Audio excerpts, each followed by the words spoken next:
নমস্কাৰ বন্ধুসকল, Assamese everything YouTube চেনেলটোলৈ আপোনালোকক স্বাগতম জনাইছোঁ। আজিৰে পৰা অমিত বৃক্ষ আন্দোলন আৰম্ভ হৈছে। আজি 1 আগষ্ট। আজিৰ পৰাই আপোনালোকে গছপুলি ৰোপণ কৰি তাৰ ফটো আপোনালোকে আপলোড কৰিব লাগিব। অমিত বৃক্ষ আন্দোলনৰ লক্ষ্য হৈছে, এইবাৰৰ লক্ষ্য হৈছে প্ৰায় 3 কোটি গছপুলি ৰোপণ কৰা। মুখ্যমন্ত্ৰী মহোদয়ে এয়া প্ৰচেষ্টা হাতত লৈছে আৰু সকলোলৈকে আহ্বান জনাইছে গছপুলি ৰোপণ কৰিবলৈ। যিসকল গোটৰ মহিলা তেওঁলোকক 6টাকৈ গছপুলি ৰোপণ কৰিবলৈ কৈছে। আশা কৰ্মীসকলক 5টাকৈ গছপুলি ৰোপণ কৰিছে। এনেদৰে সকলোকে দায়িত্ব দি দিছে। কোনে কিমান গছপুলি ৰোপণ কৰিব লাগিব সেই বিষয়ে এটা মই ডিটেইলছ ভিডিঅ' বনাই থৈছোঁ। আপোনালোকে মোৰ ইউটিউবৰ পেজত গৈ আপোনালোকে চাই ল'ব। এতিয়া মুখ্যমন্ত্ৰী মহোদয়ৰ লগতে ভাৰতৰ মাননীয় প্ৰধানমন্ত্ৰী মহোদয়েও মাঁ কে নাম এক পেৰ শীৰ্ষক শ্লোগানেৰে এই অমিত বৃক্ষ আন্দোলনৰ শুভাৰম্ভণি কৰিছে। এইখিনি 2023 চনত ডাটাবেছ আছিলে, কোনে কিমান গছপুলি ৰোপণ কৰিলে, কিমান লাখ গছপুলি ৰোপণ কৰা হ'ল। এইবাৰ যোৱা বছৰতকৈ অধিক গছপুলি ৰোপণ কৰিব লাগিব বুলি কৈছে আৰু এই প্ৰচেষ্টাত আমি সকলোৱে আগবাঢ়ি যোৱাত সহায় কৰা উচিত। আৰু ইয়াৰ বাবে আপোনালোকে এটা এপ ডাউনলোড কৰিব লাগিব। মই দেখুৱাই দিছোঁ, এইটো হৈছে এপ। প্লে' ষ্ট'ৰত গৈ আপোনালোকে ডাউনলোড কৰিব লাগিব। আগতে যদি মোবাইলত ডাউনলোড কৰা আছে, এতিয়া কাম দিয়া নাই, আপোনালোকে আনইনষ্টল কৰি পুনৰ ইনষ্টল কৰি ল'ব, চাই ল'ব। অমিত বৃক্ষ আন্দোলন, এপটোৰ নাম এমট্ৰন। আপোনালোকে গোটেই ৰেটিংছখিনি চাই ল'ব। পুনৰ দেখুৱাই দিছোঁ মই ডেছক্ৰিপশ্যনত দিয়া লিংকটোত গৈ ডাউনলোড এপ এই অপশ্যনটোত আপোনালোকে ক্লিক কৰি দিব। ক্লিক কৰাৰ লগে লগে ডাউনলোড এপিকে বুলি আহিব। Get in on Google play' বুলি যিটো অপশ্যন আছে সেইটোত আপোনালোকে ক্লিক কৰি দিব। ক্লিক কৰা দিয়াৰ লগে লগে ডাইৰেক্ট পেজটো গুগল প্লে' ষ্ট'ৰত অ'পেন হৈ যাব। এনেদৰে অ'পেন হৈ যাব।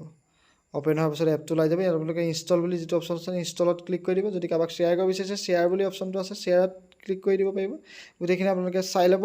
এনেদৰে ৰেটিংছো দিয়া আছে, 3.5 ৰেটিংছৰ এপ এইটো। এপটো কাম কৰা নাই বুলি বহুতে ৰিভিউ দিছে, কিন্তু বৰ্তমান কাম কৰিছে। মই দেখুৱাই দিম কেনেদৰে কাম কৰিব লাগিব। এই অমিত বৃক্ষ আন্দোলনটোত কেনেদৰে ফটো আপলোড কৰিব লাগিব। আপোনালোকে ফটোখন জিঅ' টেগ কৰি ল'ব লাগিব। ফটোখন লওঁতে আপোনালোকে জিঅ' টেগ যিটো আপোনালোকে যোৱা বছৰ যেনেকৈ কৰিছিলে তেনেদৰে জিঅ' টেগ কৰি ল'ব লাগিব। তাৰ আগত যদি আপোনালোকে আধাৰ কাৰ্ড আপলোড কৰা নাই, আপলোড কৰি ল'ব। তাৰ কাৰণে কি কৰিব লাগিব, প্ৰথমতে ৰেজিষ্টাৰ্ড মোবাইল নম্বৰটো ভৰাই ল'ব।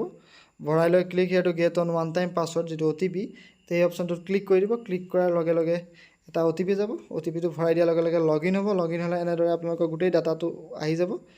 ইয়াত আপোনালোকে কিবা কাৰেকশ্যন কৰিবলগীয়া থাকিলে, যদি কিবা ভুল হৈ আছে কাৰেকশ্যনো কৰিব লাগিব। তাৰ বাবে আপোনালোকে আপডেট ৰেজিষ্ট্ৰেশ্যন যি ডাটা যিটো অপশ্যন দেখিছে সেই অপশ্যনত আপোনালোকে ক্লিক কৰি দিব, ৰঙাটো। সেই অপশ্যনত আপোনালোকে ক্লিক কৰি দিব।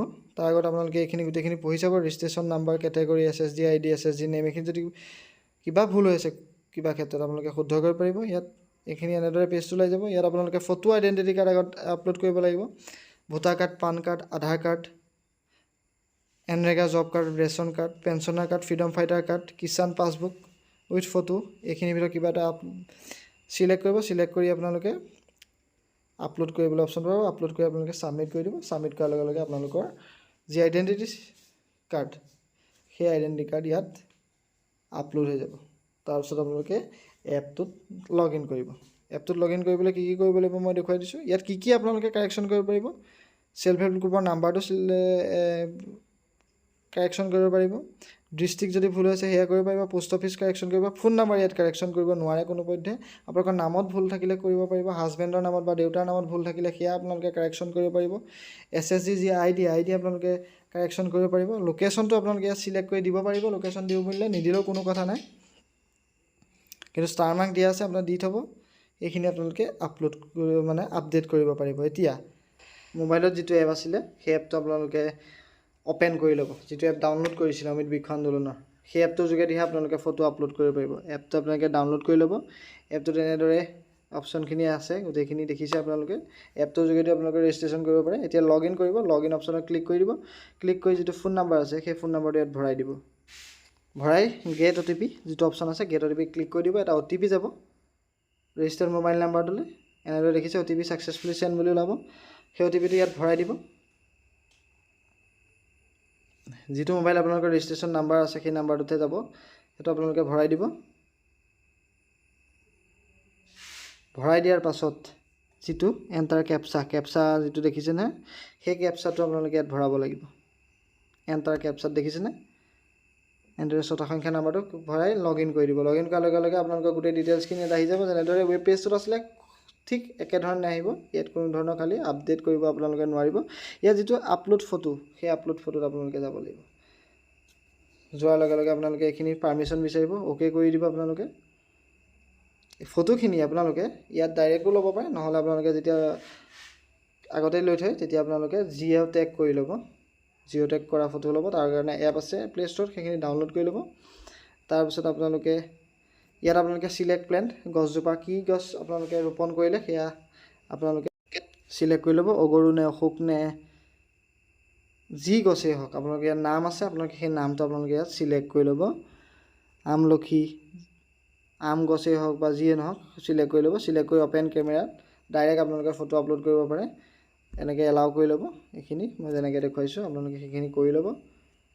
কৰি লৈ আপোনালোকে এনেদৰে কেমেৰাটো অ'পেন হৈ যাব অ'পেন কৰাৰ পাছত আপোনালোকে মই যেনেকৈ দেখুৱাইছোঁ সেইটো মই ইয়াত জাষ্ট এক্সাম্পলটো দিছোঁ আপোনালোকে গছজোপা ওচৰত ৰৈ লৈ পেলাই কোনোবা এজনক ক্লিক কৰি দিবলৈ ক'ব এনেদৰে ক্লিক হৈ যাব ক্লিক হোৱাৰ পাছত আপোনালোকৰ অ'কে বুলি যিটো অপশ্যন আছে অ'কেটোত আপোনালোকে ক্লিক কৰি দিব লাগিব ক্লিক কৰাৰ পাছত যিটো ক্ৰপ বুলি আহিব ওপৰত ক্ৰপ কৰি ল'ব ক্ৰপ কৰি আপোনালোকে আপলোড অপশ্যনটো যিটো দেখিছে সেউজীয়া লাষ্টৰ তাত ক্লিক কৰি দিয়াৰ লগে লগে আপলোড হৈ যাব এনেদৰে আপোনালোকে 6খন ফটো যিসকল গোটৰ মহিলা সেইসকলে 6খন আৰু বাকীসকলে সেইদৰে আপোনালোকৰ যিখন SOP মতে আছে আপোনালোকে আপলোড কৰিব লাগিব গতিকে আশা কৰিছোঁ ভিডিঅ'টো চাই ভাল পালে ভিডিঅ'টো লাইক কৰি দিব শ্বেয়াৰ কৰি দিব আৰু যদি চেনেলটো ছাবস্ক্ৰাইব কৰা নাই ছাবস্ক্ৰাইব কৰি দিব নাপাহৰিব ধন্যবাদ